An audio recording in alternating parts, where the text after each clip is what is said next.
Highway 94. Rain. A woman collapsed on the roadside, lips turning blue. Terrence didn't hesitate. He called 911, started CPR.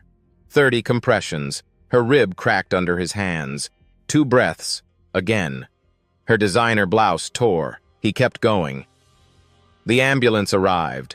Paramedic Lopez. "You saved her." The woman's eyes opened briefly. She saw him, a black man in a wet jacket, hands still on her chest. Then the doors closed. Terrence drove home to his son, thinking he'd done the right thing. By morning, that right thing would destroy his life. But eventually, in a way no one could predict, it would also save it. Terrence's apartment was a single room where everything lived too close together. The pull-out couch doubled as his bed. A hot plate sat on the counter instead of a stove. On the wall hung a framed photo. Terrence in army fatigues beside a woman with kind eyes. His wife. Gone 2 years to cancer that came fast and cost everything. Morning light crept through thin curtains. Isaiah stirred on the couch, 8 years old with his mother's smile. He coughed. That wet rattling sound Terrence knew too well. "Easy, buddy." Terrence reached for the inhaler on the windowsill. Empty. Isaiah wheezed. "Dad?" "I know." Terrence grabbed the backup from the kitchen drawer. Also empty. He opened his wallet. $17. 3 quarters. A nickel. The pharmacy receipt on the counter read, "Albuterol refill $6,200, $45 short." Terrence texted the school nurse, "Can you give Isaiah his emergency inhaler today? We'll pay you back Friday." Isaiah sat up, rubbing his eyes. "Is it Saturday?" "Not yet, champ. You got school. Can we get pancakes?" Terrence looked at the $17 again. "How about I make you something here?" He scrambled 2 eggs on the hot plate, last 2 in the carton, divided them onto paper plates. Isaiah ate without complaint, legs swinging under the table. Beside the wedding photo hung Terrence's CPR certification card, renewed every 2 years, habit from the service. "Dad, why do you keep that?" Isaiah pointed. "Because you never know when someone needs you. Soldiers help people. That doesn't stop when you take the uniform off." Isaiah grinned. "Like a superhero." "Something like that." By 7 a.m., Terrence was behind the wheel again, ride-share app glowing. Ping. Pickup. Businessman in a suit. Drop-off. Downtown high-rise. The man climbed in without looking at him, spent 23 minutes on a conference call. Words like quarterly earnings and market share filled the car. Terrence drove in silence. At drop-off, the businessman tapped his phone. "Thanks." The door slammed. Notification. Ride fare 34 to 75. Tip $100. Terrence pulled back into traffic. 3 more rides before noon. A college student who left her backpack. Terrence returned it. No tip. A mother with a crying baby apologized for the whole ride. $3 tip. An elderly man talked about the weather. $2. By 2 p.m., Terrence had made $41. He stopped at a corner store, counted coins from the cup holder, bought Isaiah's favorite candy bar for $1.29. The cashier dropped it in a bag without looking up. Terrence sat in the parked car, staring at the candy.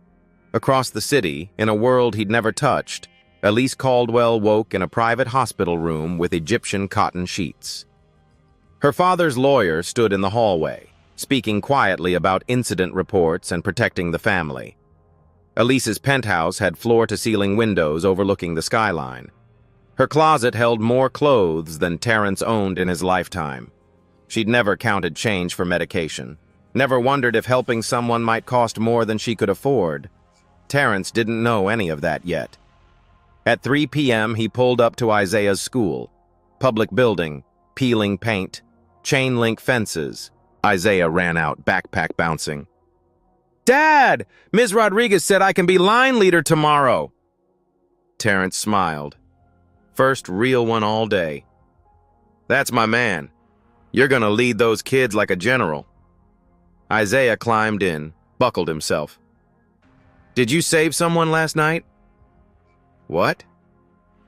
You came home late and wet. Mom used to say you saved people. Terrence's throat tightened. Yeah, buddy, I helped someone.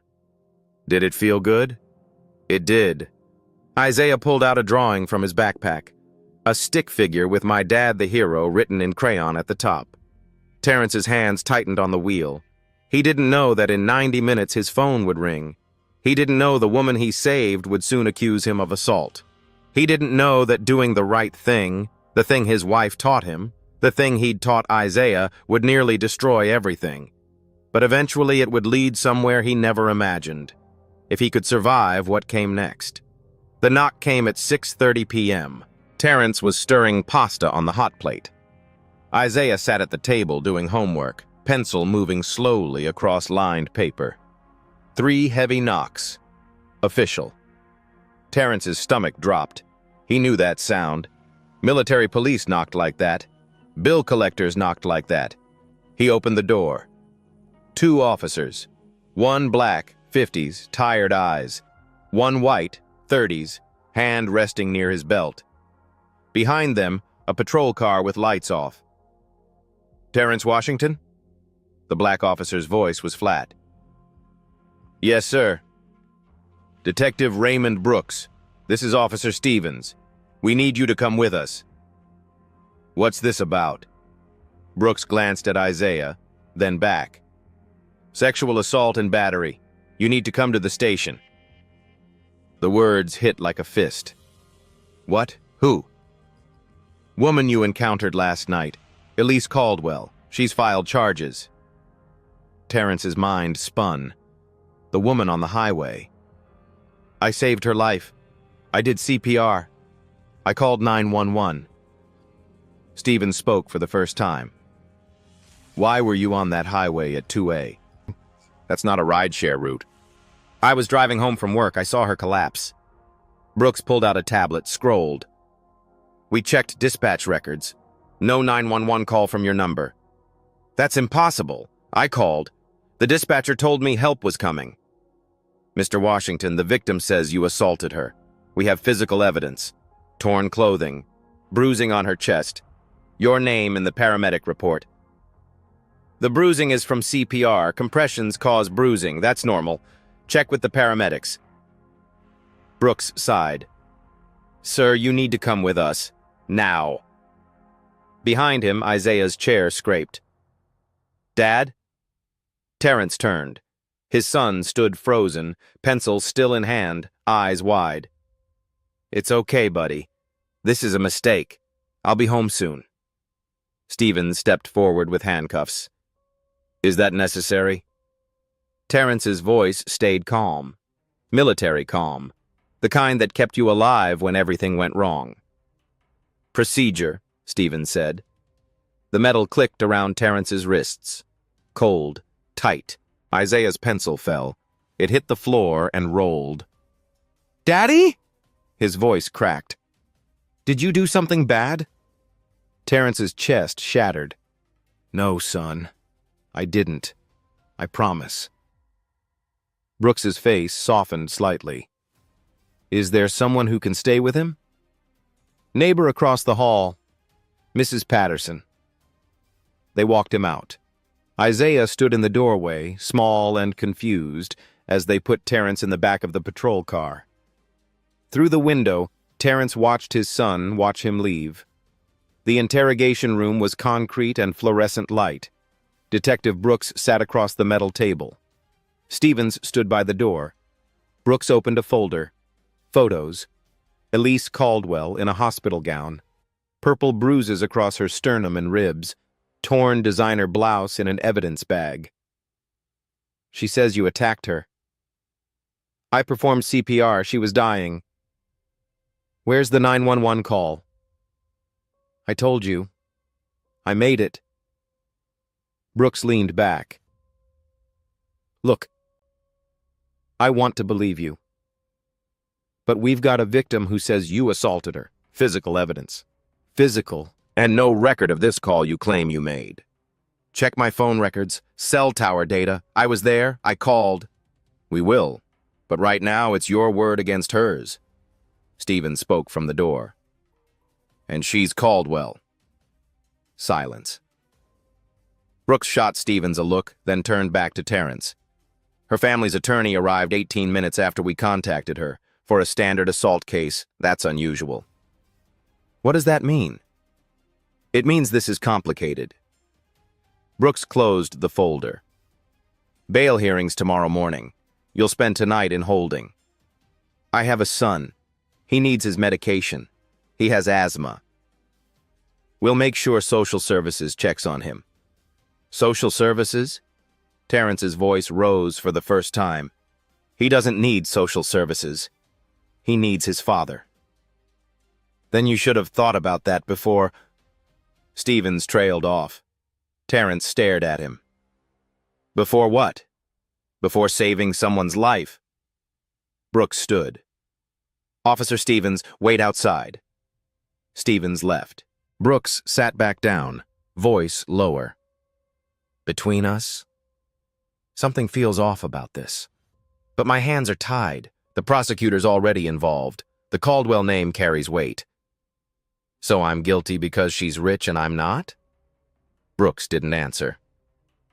In the holding cell, Terrence sat on a concrete bench and thought about Isaiah's drawing. My dad, the hero. He wondered if his son still believed that. The bail hearing happened fast.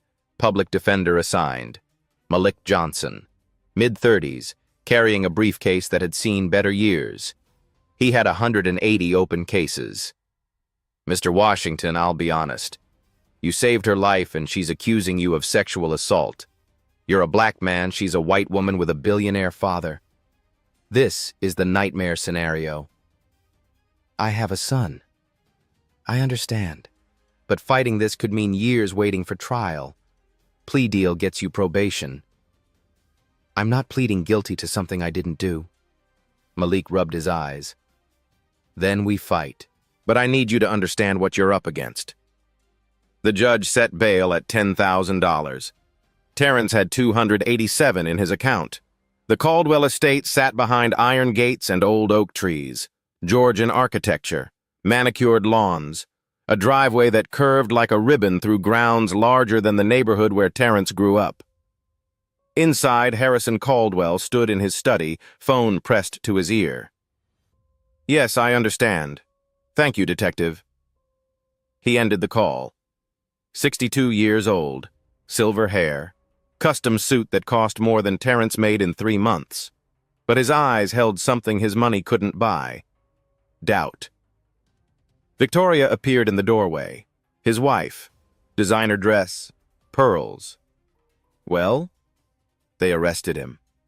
Good. She crossed her arms. That animal deserves worse. Victoria. Don't Victoria me. He attacked our daughter. Harrison walked to the window, looked out at the grounds. She said he attacked her. You don't believe her? I didn't say that. Then what are you saying? Harrison turned. I'm saying I want to make sure we have all the facts. Victoria's face hardened. The fact is, our daughter was traumatized. The fact is that man was on top of her, tearing her clothes. The fact is she woke up terrified. What other facts do you need? I need to talk to her. Upstairs, Elise sat on her bed, knees pulled to her chest. 26 years old. Blonde hair is still damp from the shower. She'd scrubbed her skin raw trying to wash away the fear. Harrison knocked softly. Elise? Come in. He sat on the edge of her bed, the same bed she'd had since childhood. Canopy overhead, stuffed animals still on the shelf, relics of a simpler time. Tell me what happened. Everything you remember. Elise's hands shook. I was walking back from Sarah's house. Started feeling dizzy, really dizzy. I couldn't breathe. Next thing I remember, someone was on top of me. pushing down on my chest. It hurt. My clothes were ripped. I was so scared, Dad. Do you remember calling for help? I couldn't. I couldn't breathe. What about before you lost consciousness? Elise closed her eyes. It's blurry. I remember feeling sick. Then nothing. Then waking up with him there. Did he say anything to you? I don't know. I don't remember. Tears spilled down her cheeks. Why are you asking me this? Don't you believe me? Harrison pulled her into a hug. Of course I believe you. I'm your father. I just want to make sure we handle this right. But even as he said it, something nagged at him. Later, alone in his study, Harrison opened his laptop. He typed, Terrence Washington, U.S. Army. The search results are loaded. Service record, Honorable Discharge, 2017, Combat Medic. Army Commendation Medal for Actions Under Fire. The citation read, Specialist Washington displayed exceptional courage and medical skill, saving 3 wounded soldiers while under enemy fire in Kandahar province. Harrison leaned back in his chair. A combat medic. He pulled up the police report on his tablet, scrolled to the paramedic's notes. Bystander performed professional-level CPR. The victim would not have survived without immediate intervention. Professional level. He opened another window, searched. CPR bruising, medical articles loaded, images of chest bruising from compressions, broken ribs, torn clothing from accessing the chest. All normal, all necessary. Harrison sat in silence, the only sound the antique clock ticking on the mantel. On his desk, a framed quote he'd had since he started his company 30 years ago. Integrity is inconvenient. That's how you know it's real. Words he'd built an empire on. Words he'd taught his children. He picked up his phone, scrolled through contacts, found a name. Samuel Hayes, private investigator, former FBI. Harrison hesitated. If he was wrong, he'd be betraying his daughter. If he was right, he'd be complicit in destroying an innocent man. He pressed dial. Hayes, it's Harrison Caldwell. I need you to look into something, quietly. And I need the truth, not what makes me comfortable. Across the city, Terrence sat in a holding cell, wondering if his son was asleep yet, wondering if Isaiah still thought his dad was a hero. The courthouse smelled like floor polish and fear. Terrence sat beside Malik in the defendant's row, wearing the same clothes he'd been arrested in. Wrinkled shirt, jeans with a coffee stain. He hadn't slept. The holding cell mattress was thin as cardboard, and every time he closed his eyes, he saw Isaiah's face. The judge entered. White woman, 50s, reading glasses perched on her nose. Case number 47-2B, State versus Terrence Washington. The prosecutor stood. Young, ambitious, expensive suit. Expensive. Your Honor, the defendant is charged with sexual assault and battery. The victim is a prominent member of our community who was brutally attacked. Given the severity of the charges and the defendant's lack of significant assets, we request bail be set at $50,000. $50,000. Malik shot to his feet. Your Honor, that's excessive. My client is a decorated Army veteran with no criminal record. He has an 8-year-old son who depends on him. He has strong community ties. He's not a flight risk. The judge looked at Terrence over her glasses. Mr. Washington, do you have anything to say? Terrence stood. Your Honor, I didn't hurt that woman. I saved her life. I performed CPR. That's why her clothes were torn. That's why she had bruises. I called 911. I did everything right. The court appreciates your statement. However, there are serious charges here. Bail is set at $10,000. $10,000. Terrence sat down slowly. Malik leaned over. Do you have it? I have $287. Outside the courthouse, news cameras waited. A reporter, Latina, 30s, shoved a microphone forward. Mr. Washington, did you assault Elise Caldwell? Terrence kept walking. Is it true you're a veteran? Are you denying the charges? Malik pushed through. No comment. My client maintains his innocence. They made it to Malik's car. 10 years old, dented bumper. Malik pulled into traffic. I'm sorry, man. I tried. I know. Do you have anyone who can help with bail? Terrence thought about his phone contacts. His wife's family had cut him off after she died, blamed him for medical bills they thought he should have paid faster. His army buddies were scattered across the country, most struggling themselves. His neighbors were good people, but $10,000 might as well be $10 million. No. They drove in silence. Malik dropped him at a church, Southside Baptist. Reverend Daniels runs a community aid network. She might be able to help. No promises. Reverend Keisha Daniels met him in the church basement.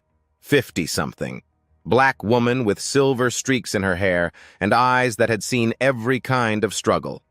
The basement was organized chaos. Folding tables covered with laptops, volunteers on phones. A whiteboard listed families who needed rent help, medical assistance, food. Terrence Washington. She shook his hand firmly. I saw the news. Sit. They sat at a folding table that wobbled. Tell me what happened. Terrence told her everything. The highway, the CPR, the arrest. Isaiah watching him get handcuffed. Keisha listened without interrupting. When he finished, she was quiet for a long moment. You believe me? Terrence asked. I believe the truth is probably more complicated than what the news is saying, and I believe you have a son who needs his father. She stood. Give me 24 hours. Keisha posted on social media that night, Terrence's photo, his story, a link to a crowdfunding page. The caption read, Terrence Washington is a decorated Army veteran and single father who stopped to save a dying woman. Now he's in jail for it. Our community doesn't leave our people behind. Within an hour, the first donations appeared. $50 from a woman who wrote, My brother served with you in Kandahar. You saved his life. $20 from a teacher. I taught Isaiah. That boy loves his father. This is wrong. $100 from a veteran in Texas. Combat medics don't hurt people. We save them. $5 from a teenager. It's all I have, but it's something. The internet caught fire. Hashtag Justice for Terrence spread. Some supported him. Combat veteran. Single dad. Good Samaritan punished for helping. Others didn't. Why are we defending someone accused of assault? Rich white women don't lie about this. He probably did it, and now he's hiding behind his military service. The comment section became a war zone. Race, class, gender. Everyone had an opinion. Nobody had been there. By morning, the crowdfunding page hit $8,000. By noon, $10,000. Reverend Daniels called Terrence. We got it. Come to church. When Terrence arrived, the basement was full. 20 people. Volunteers who'd stayed up all night managing donations. They clapped when he walked in. A man in a wheelchair rolled forward. Vietnam vet jacket. We take care of our own, brother. Terrence's throat closed. I don't know how to thank you. Keisha handed him a check. Thank us by coming home to your son, and by remembering that when this is over, there are people who believed you when it mattered. The bail bondsman processed the payment. By 3 p.m., Terrence was released, but not free. An officer attached an ankle monitor, black plastic, blinking red light, GPS tracker. He had to stay within a 5-mile radius, couldn't leave the county, had to check in twice a week. If you tamper with this or violate the perimeter, you go straight back to jail. Understand? Yes, sir. Terrence took a bus home. Riders stared at the ankle monitor. Some looked away quickly. Others glared. He climbed the stairs to his apartment. Each step felt heavier than it should. Mrs. Patterson opened her door across the hall. 70 years old, gray hair in curlers. "Isaiah's inside. I fed him dinner." "Thank you." "That boy cried himself to sleep last night." Terrence's chest tightened. "I'm sorry." "Don't apologize to me. Apologize to him." Terrence opened his door. Isaiah sat on the couch, homework spread around him, but he wasn't working. He was staring at the wall. "Isaiah." His son turned, eyes red. "Daddy?" Isaiah ran, crashed into Terrence's legs, held on like he'd never let go. Terrence knelt down, wrapped his arms around his boy. "I'm here, buddy. I'm here? They said you might not come back." "Who said that? Kids at school? They said you did bad things." Terrence pulled back, looked Isaiah in the eyes. "I didn't do anything bad. I helped someone. Sometimes people don't understand that. But you know the truth, right?" Isaiah nodded, but doubt flickered in his eyes. That doubt hurt worse than the handcuffs. That night, after Isaiah fell asleep, Terrence sat alone on the couch. The ankle monitor blinked red in the darkness. He thought about the woman he saved. He wondered if she knew what she'd done. He wondered if she cared. Across the city, in an office that overlooked the skyline, Samuel Hayes reviewed his preliminary findings. Cell tower data, GPS logs, dispatch records with a suspicious gap. He picked up his phone. "Mr. Caldwell, we need to talk." Terrence opened the rideshare app the next morning. Account suspended pending resolution of criminal charges. No income. Rent due in 5 days. $850. Isaiah's medication, $62. He had $41 left. Reverend Daniels found him warehouse work, loading boxes. $80 a day, cash, under the table. He started tomorrow.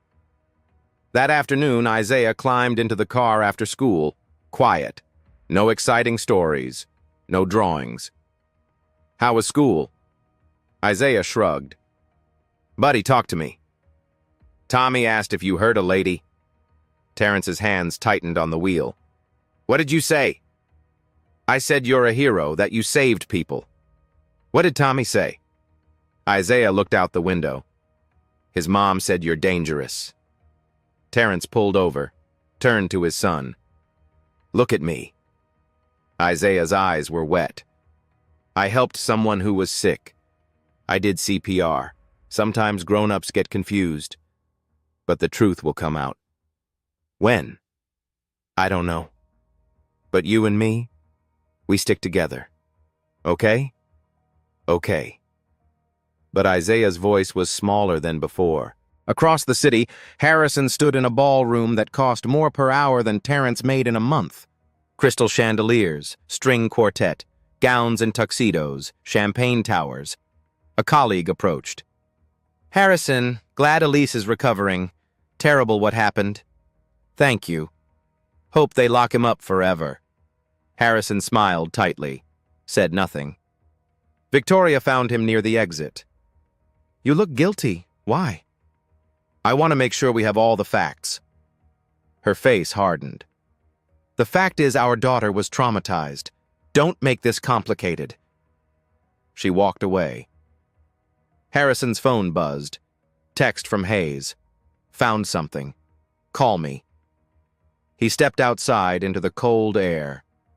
While Harrison stood in $1,000 shoes on marble steps, Terrence sat at a folding table feeding Isaiah canned soup on a hot plate. Two worlds. Same city. About to collide. Samuel Hayes met Harrison at a coffee shop 3 blocks from the estate. Neutral ground. No surveillance. No staff to overhear. Hayes was ex-FBI. 45. Gray at the temples. Eyes that missed nothing.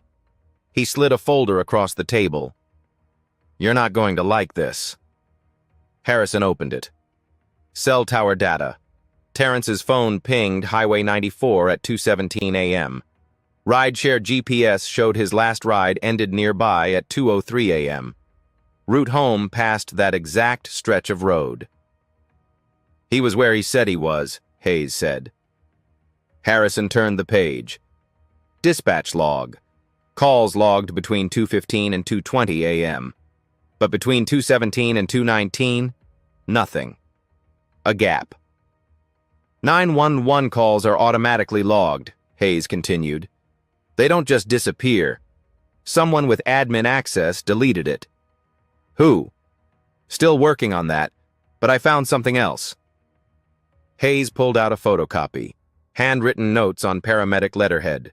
Maria Lopez's personal log. Bystander's CPR was a textbook. Military-level precision. Victim would not have survived without immediate intervention. Recommend commendation. Harrison looked up. This isn't in the police report. No, because someone edited it before it went official. The hospital report says, victim transported after bystander assistance. That's it. 14 words instead of Lopez's full account. Can you prove who changed it? Hayes nodded. Hospital IT logs show the report was accessed remotely 2 hours after Lopez filed it. IP address traces back to a law firm. Morrison and Blake. Harrison's blood went cold. That's our family attorney. I know. Silence. Harrison closed the folder. I need to hear the 911 call. That's the problem. It was scrubbed from the main system, but dispatch keeps redundant backups for liability. Most supervisors don't even know they exist. Hayes pulled out a flash drive. I convinced someone to check. Harrison took the drive. That night, he sat alone in his car in the estate driveway, engine off, darkness surrounding him. He plugged the flash drive into his phone. One audio file. 2 minutes, 37 seconds. Harrison pressed play. Static. Then a voice. Male. Calm. Trained. 911, what's your emergency? I have a female, mid-20s, anaphylactic shock. Highway 94, mile marker 12, pulse weak, lips cyanotic. I'm performing CPR. The dispatcher's voice. Help is on the way, sir. Stay with her. What's your name? Terrence Washington. I'm a former Army medic. She's not breathing on her own. Continuing chest compressions. You're doing great, Mr. Washington. The ambulance is 2 minutes out. The sound of rain. Rhythmic compression sounds in the background. Terrence counting under his breath. 28, 29, 30. Then breathing into the phone. Come on, stay with me. Dispatcher. Sir, are you still there? Yeah, I'm here. She's still not responding. How far out? 90 seconds. Keep going. More compressions. Terrence's voice, steady despite the strain. I got you. Stay with me. Help's coming. Sirens in the background, growing louder. The ambulance just arrived. Thank you, sir. You saved her life. The call ended. Harrison sat in the darkness. A single tear rolled down his cheek.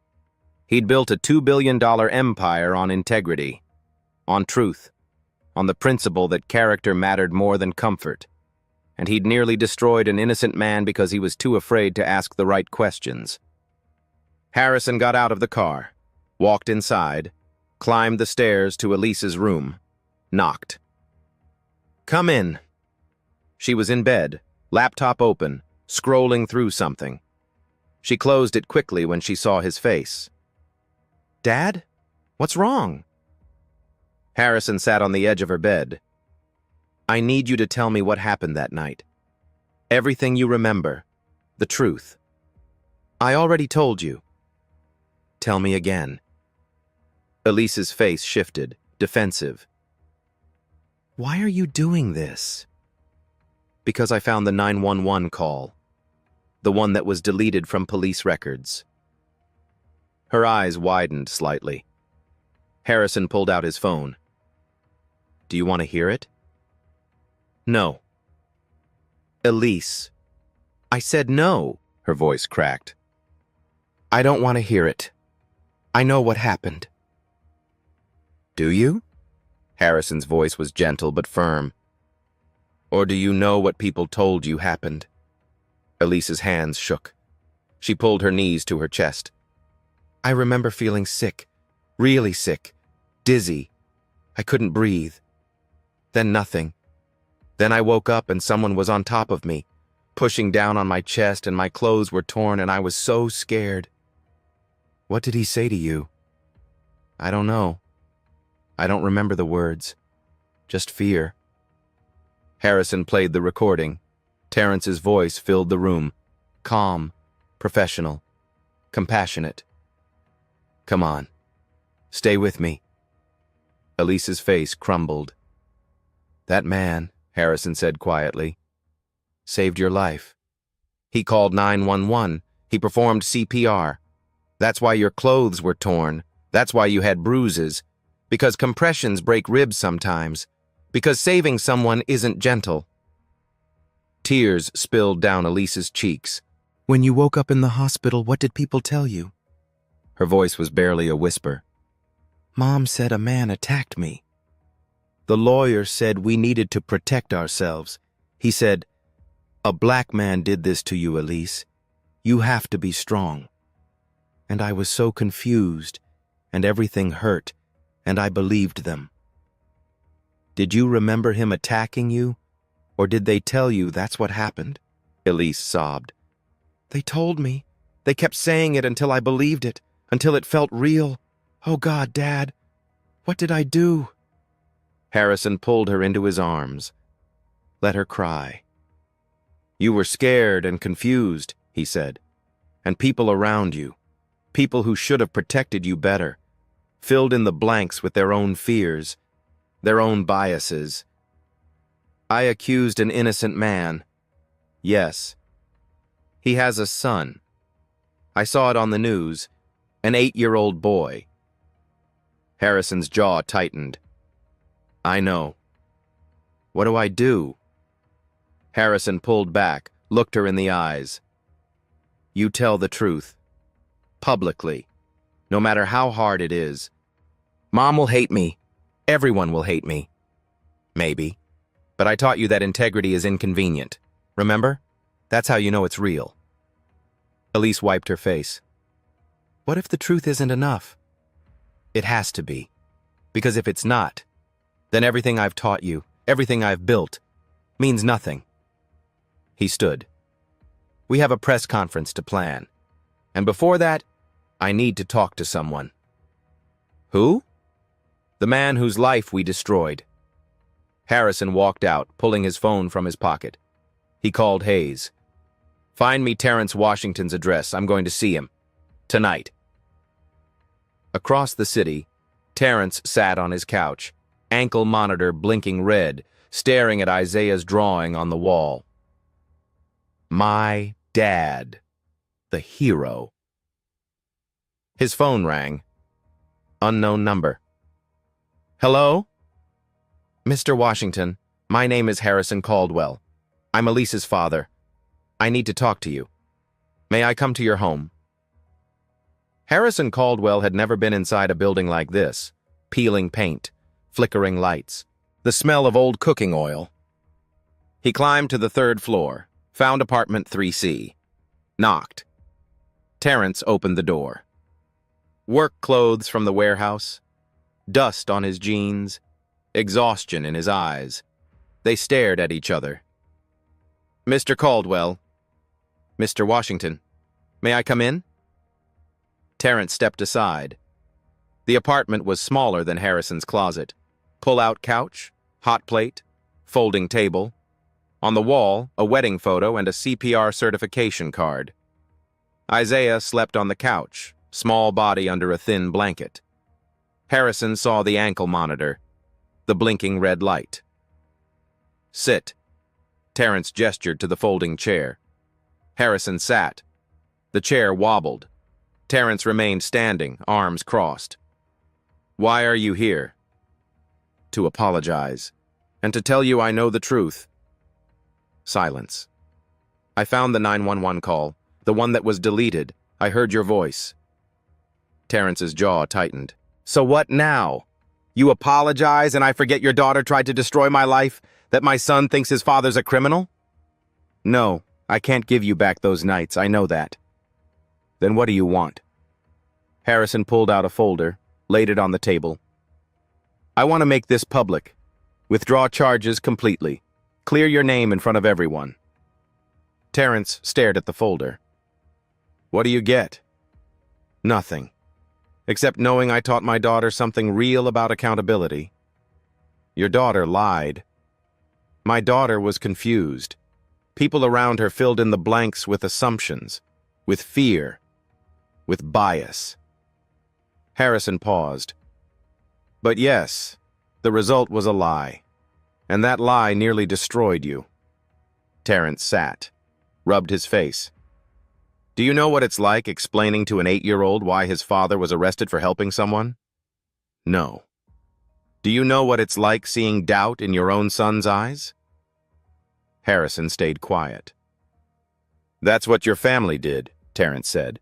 You can't fix that with a press conference. You're right, but I can try to fix what comes next. Isaiah stirred on the couch, mumbled in his sleep. Both men looked at him. Harrison spoke quietly. I have a son too, 24 now. When he was Isaiah's age, I told him integrity is inconvenient. That's how you know it's real. If I don't live that now, I taught him empty words. Rich man's philosophy. Maybe, but I'm asking you to let me try. Terrence looked at his son, at the ankle monitor, at the wedding photo. What happens to your daughter when you tell the truth? Public humiliation, hate mail, therapy for years. Good. Harrison didn't flinch. She deserves consequences, but she was also manipulated by people who should have protected her better, including me. She's still responsible. Yes, she is. Terrence walked to the window, looked at the parking lot below. I did CPR because that's what you do. You help people.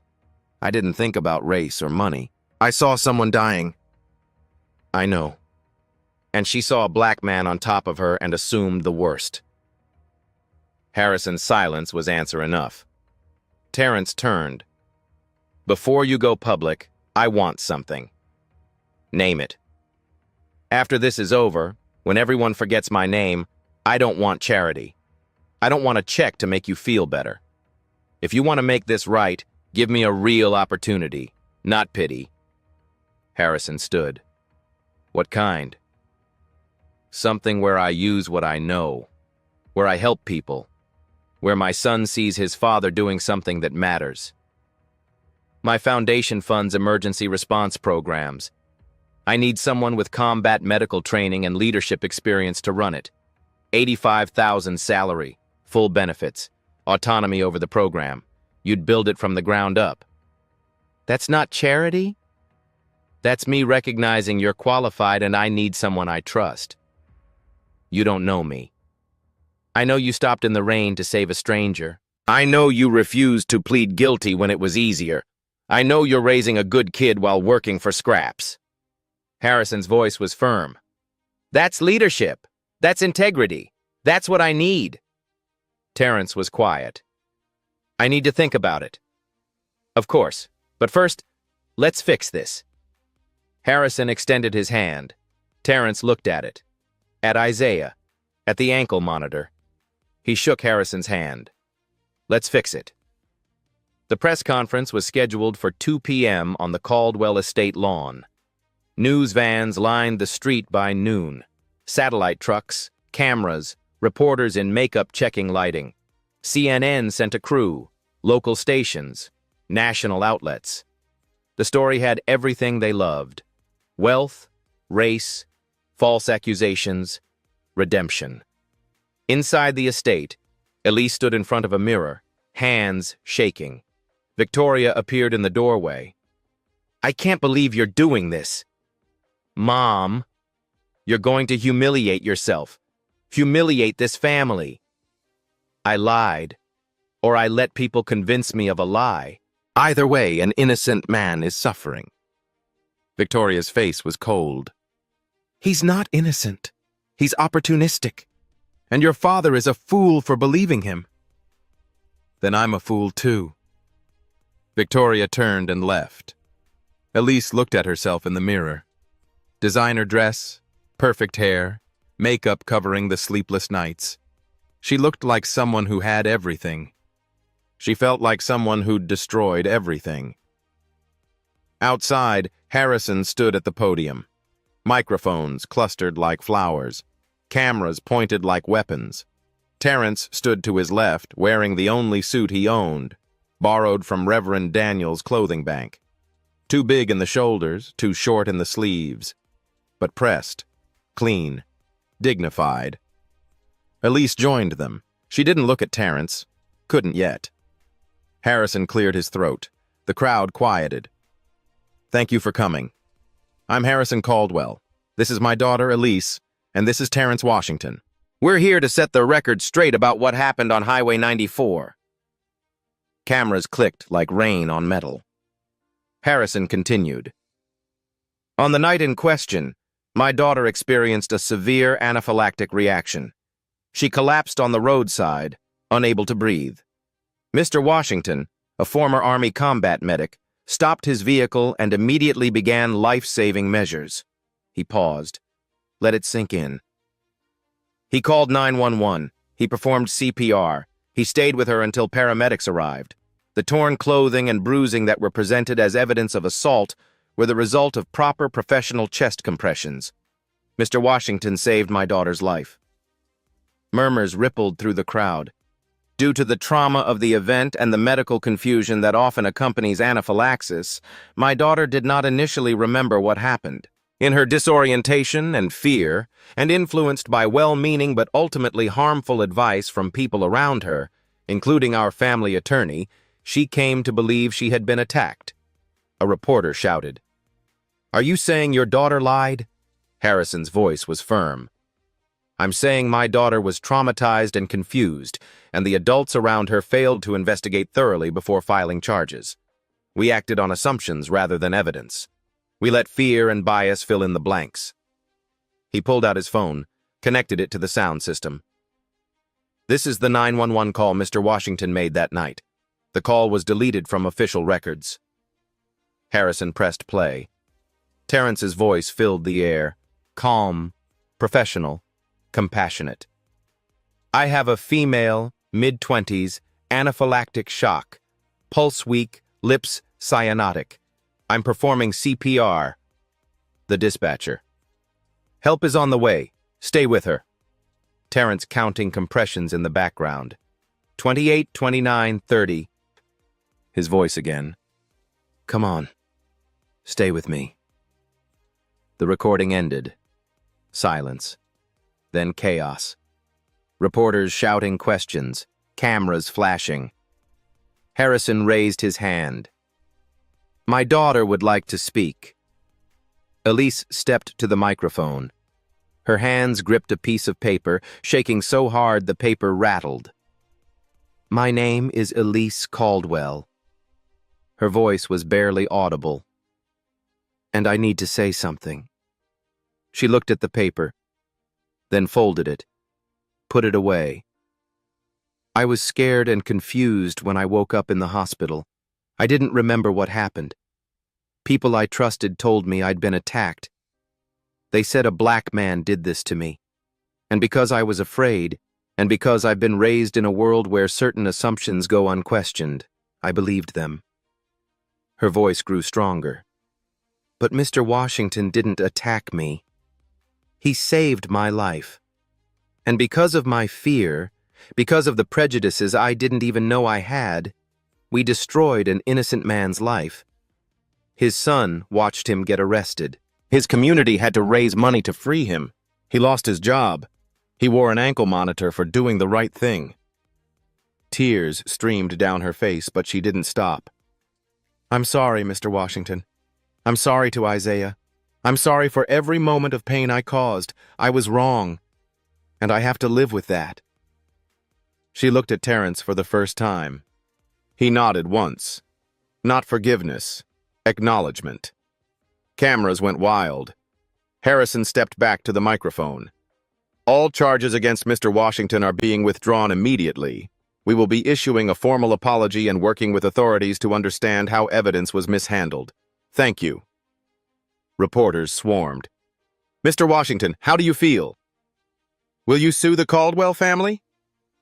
Elise, do you think you should face charges? Terrence stepped forward. Harrison moved aside. The crowd quieted, surprised. Terrence looked at the cameras, at the reporters, at the world watching. I didn't stop to help Ms. Caldwell because of who she was.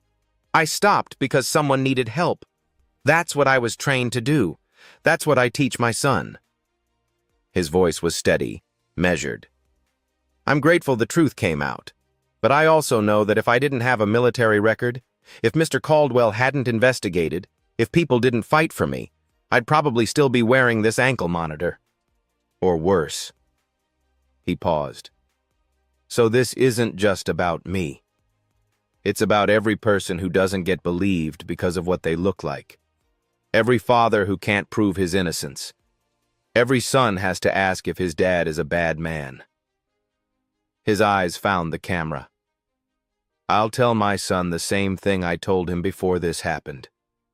Do the right thing, even when it's hard, even when people don't believe you, because eventually the truth matters. It has to. The press conference ended. Within an hour, the footage went viral. Hashtag Terrence Washington. Hero trended globally. News outlets pivoted their coverage. Think pieces flooded the internet about racial bias in the justice system, assumptions about black men, the privilege of being believed. The discourse divided predictably. Support for Terrence. This is why black men are afraid to help. Criticism of Elise. She knew exactly what she was doing. Defense of Elise. Trauma is real. She was manipulated. Systemic critique. How many people don't have a billionaire investigating them? Detective Brooks issued a public apology for procedural failures. The prosecutor's office announced an internal review. The family attorney who edited the paramedic report quietly resigned. At the county courthouse, a judge signed the order. All charges dismissed. Ankle monitor removed. Terrence sat in a small office while a technician cut the device from his leg. The red light stopped blinking. For the first time in 2 weeks, Terrence could breathe. Outside, Reverend Daniels waited with Isaiah. When Terrence walked out, his son ran to him. Dad, it's gone! Terrence knelt, pulled Isaiah close. Yeah, buddy, it's gone. Does this mean you're not in trouble? It means the truth won out. Isaiah hugged him tighter. I knew you were a hero. Terrence's eyes burned. You never stopped believing? Never. That night, Harrison called. Mr. Washington, the job offer still stands. If you're interested. Terrence looked at Isaiah doing homework at the table, at the wedding photo on the wall, at the CPR certification card. I'm interested, but I need a few days to think about it. Take all the time you need. Terrence hung up. For the first time in 2 weeks, the future felt like something other than survival. It felt like a possibility. 3 months later. Terrence stood in his new office, windows overlooking a community center parking lot. Clean desk, chairs that didn't wobble. On the wall, a plaque. Emergency Response and Community Health Initiative. Director, Terrence Washington. Beside it, framed, his CPR certification card, his Army medal, Isaiah's drawing. My dad, the hero. A photo on the desk. His wife was smiling. You'd be proud, he whispered. Downstairs, 20 people filled the training room. Veterans, community members, young and old, black, white, Latino. Terrence walked in. They quieted. Good morning. I'm Terrence Washington. We're not here to talk about the news. We're here because you want to learn how to save lives. He gestured to the CPR dummy. You might be scared. Think, what if I do it wrong? But doing something is always better than doing nothing. Always. He knelt beside the dummy. I learned that in the army, and on a highway in the rain. You can save a life. Today I'll show you how. For 2 hours, Terrence taught. Chest compressions, rescue breaths, recognizing anaphylaxis, using Narcan, stopping bleeding. Reverend Daniels sat in front, taking notes. At the back, Isaiah watched his father teach. New inhaler in his backpack, full coverage insurance. A young man raised his hand, black, early 20s. Mr. Washington, weren't you scared to help that lady? Terrence paused. Yes, but being scared doesn't mean you don't help. It means you're human. After class, people lingered, asked questions, thanked him. The room emptied slowly. Harrison appeared in the doorway. You're a natural. Didn't know you were here? I wanted to see how it's going. You've trained over 100 people. 123. 123 people who can save lives. Because of you. Terrence looked out the window. I'm still not sure why you believed me. Because the evidence told the truth. And I wanted to be the man I told my kids to be. Footsteps. Elise entered. She'd been volunteering for 6 weeks, filing paperwork, answering phones, learning CPR, hair shorter, no designer labels, more real. Finished registration for next month. 43 sign-ups. Thank you, Terrence said. I know sorry isn't enough, but I'm trying. Terrence studied her. That's all any of us can do. Keep trying. Isaiah appeared, backpack on. Dad, can we go? Yeah, buddy. They walked through the parking lot. Better neighborhood now. 2-bedroom apartment. Safe street. Working heat. Isaiah looked up. Dad, are you happy? Terrence stopped. Knelt eye level. Yeah, son, I am. We're gonna be okay? Isaiah smiled. Took his father's hand. They walked home as the sun set, casting shadows that finally looked like hope. 18 months later. Text appeared over images. The Emergency Response and Community Health Initiative has trained over 3,200 people in its first year. Montage. Veterans teaching CPR in community centers. Young people learning Narcan administration. Families practicing first aid. Terrence Washington was promoted to Regional Director in 2024, expanding the program to 6 cities. Image. Terrence speaking at a national conference. Isaiah watching from the audience in a suit. Isaiah Washington, age 10, used CPR training from his father to save a neighbor's life in 2024. News clip. Isaiah receiving a community award, Terrence beaming beside him. Elise Caldwell serves on the Foundation's board and advocates for trauma-informed legal reform and implicit bias training in law enforcement. Image. Elise testifying before a state legislature committee. Final narration. Warm. Reflective. Kindness doesn't always get rewarded. Fairness doesn't always win. But when someone with power chooses truth over comfort, when someone without power refuses to be silenced by fear, the world shifts. Not all at once. Not for everyone. But for one father, one son, and everyone who believes that doing the right thing still matters, it's enough. And sometimes, enough is where everything begins. Final image, Terrence and Isaiah, laughing, walking home at sunset. Fade to black. If this story moved you, share it. If you know a veteran who needs support, drop a resource in the comments. These stories matter. They remind us who we can be. See you in the next one.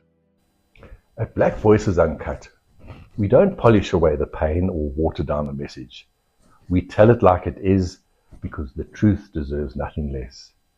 If today's story spoke to you, click like, join the conversation in the comments, and subscribe so you'll be here for the next Uncut Voice.